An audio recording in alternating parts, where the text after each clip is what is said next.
Pagkatapos mag-exercise, back to work na naman. Ugasan na naman. Grabe na naman ang ugasan ko. Ayan na naman ang ugasan ko yan. Pagod mag-exercise, pagod mag-zumba, nga na, busog, nagpamaw, nagkan, nga na, ano na naman, magahugas na naman, back to work na naman.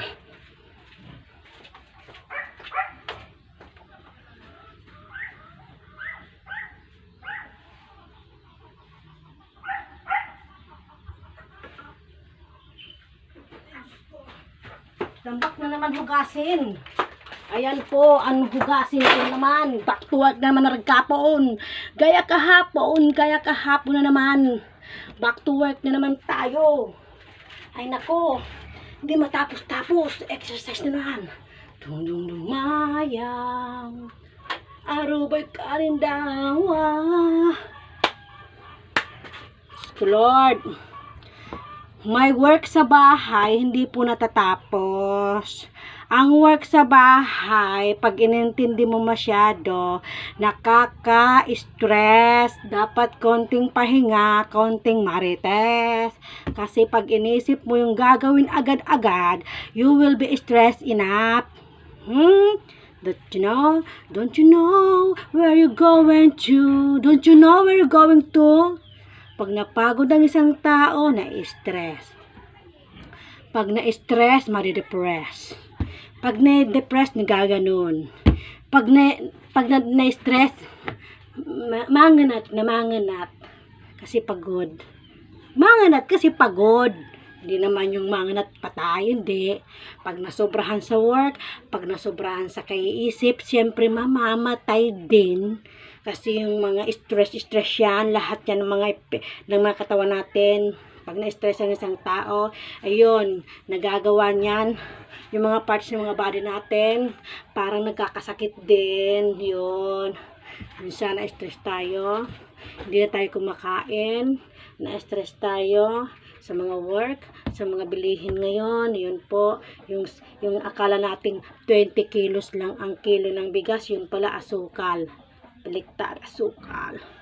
Kaya, kawawa naman yung mga anak natin na mag-aasawa, mga year. Nakakaawa sila kung hindi sila magtatrabaho. Ang isipin lang nila, ay Diyos ko, kawawa naman. Tayo, kaya natin. Hindi natin alam mga anak natin, pagdating ng panahon, kung ano magagawa nila, kung mag-work sila, kung ilan ang anak nila. Kawawa naman. Sana maging malakas pa ako forever. Sana kayanin ko pa, marating ko pa, kung magkaroon ng anak ang anak ko, magkaroon ng anak ang anak ko, sana, magabayan ko pa sila. Kahit ako'y matanda na, sana di ako magbago. Yun ang pangarap ko sa buhay ko. My family forever. Kasi ang buhay ng tao ngayon, maiksi na lang. In fairness, real talk, hindi ko alam siguro ko sa kinakain natin. Yun, minsan bigla na lang nahimatay, patay. Yun, bigla na lang may sakit. Uso na pati ngayon yung cancer, yung kidney, kadamihan mababalitaan mo. Kidney, breast, yung nakamamatay, colon, ganun, yung mga madumi-dumi sigurong pagkain, kaya nagiging colon. Sa babae naman yung yung cervical, hindi natin alam. Kaya ingat-ingat na lang tayo pag may time. Exercise tayo pag may time. Ngayon lang ako nakapag-exercise, in fairness. Kasi, big real. Duh. Pag sinipag ako, every night po kami nag-exercise ng aming Lobby Dabs. Nag-exercise po kami. Every night talaga yan. Para, tinamlay po ako nung ako ng ipin. Nagpabunot ako ng mga ngipin, bawal kasi 1 month akong nagpahinga. Kaya, pahinga for life talaga, as in, natamlay ako tinamlay ako tinamad ako, hindi naman pala tinamlay pala, ganon, tinamad pala ako mag-exercise, in fairness. Yung Lobby Dabs ko, yung nag-exercise yun gabi-gabi. Ako hindi. Nood lang ako ng TV, TikTok.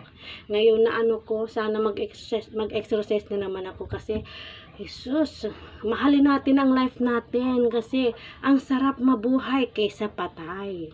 Ang patay, wala na yan. Maaalala ka niyan, mga months lang, year lang, months, anniversary mo lang, pero wala nang balikan. Ay, kawawa ka din. Pero yung buhay ka pa, ang saya, kahit may konting lungkot din. Pero masaya talaga mabuhay.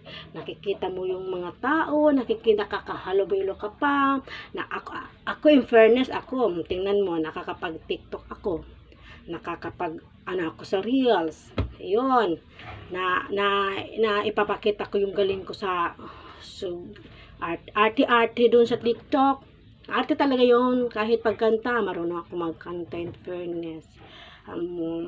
Ngayon nga, pinapangarap ko, magkaroon ako ng mic, yung gaya kay Johan, mag-ano ako ng kanta, requested by, yan, tingnan mo, kanina, nag-makeup ako ng konti, hindi naman yung makeup na pulbo lang tapos eyeliner. Ngayon, nung pinawisan ako, wala na, naalis na, it's me, Marnie, my Marnie face, ang pangit, in fairness.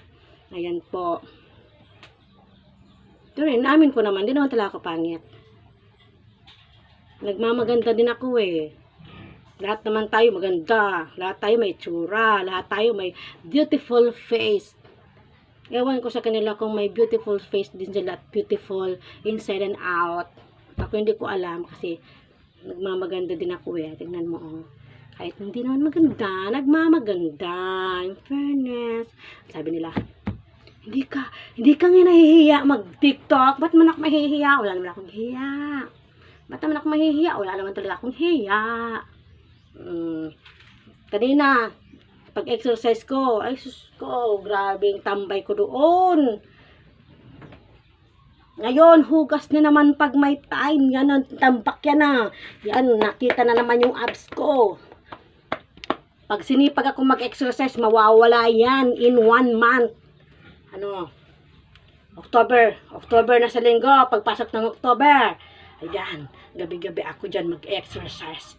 Magla-live ako palagi gabi-gabi. Ayan po. Gagawin ko, unang pag-exercise ko gabi, tapos, yung tuloy-tuloy na hanggang makita niyo yung resulta na naman ng aking abs.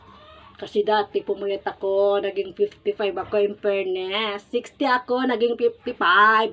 Hindi ko na mabet yung 50. Ayaw ko, hindi matanggap ng katawan ko pag 50 na. Masyado na ako nun payat. Kasi pag 55, okay na din. Nakakapagsuot ako ng body fit. Pag 60, hindi na ako nakakapagsuot ng body fit. Kasi yung fit na sa tiyan. Ayan ang laki na naman ng tiyan ko, in fairness. Pag tumataba ako, tapos ito ang tumataba sa akin, Ganyan, yun. Maganda sana kung mataba kasi fresh. Parang fresh ka, para kang malusog. Pero itong mo, parang lahat na lang mga hangin. Pag nag-exercise ka, mawawala yan. Kidit yan, kidit. Ayan,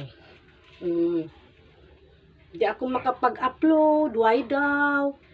Isa lang na-upload ko ngayon. Ang dami kong ginawa. Nag-exercise ako. Ang dami ko talagang ginawa. Nag-jogging. Hindi ko alam kung bakit. Bakit hindi ako makapag-upload? Siguro ko po sa load ko. Or madami na ako sa storage ng aking cellphone. Ayan. Ngayon, nag-video lang po ako para ilagay ko na lang mamaya. I-upload ko na lang mamaya. Ayan. Habang nagpapahinga ng kaunti, mamaya maghuhugas. Kagagaling ko palang mag-almusal doon. Ilang minuto, ilang oras akong tambay. Ngayon gutom na naman, kakain na naman ako. Ang oras po ngayon, siguro ko mga 9:30 na. Kasi kanina, 8:30 ako nag-almusal. Isang oras akong nakapahinga. Yan po, for today's video, yan po si Marnie, my beautiful Marnie, forever Marnie. Thank you.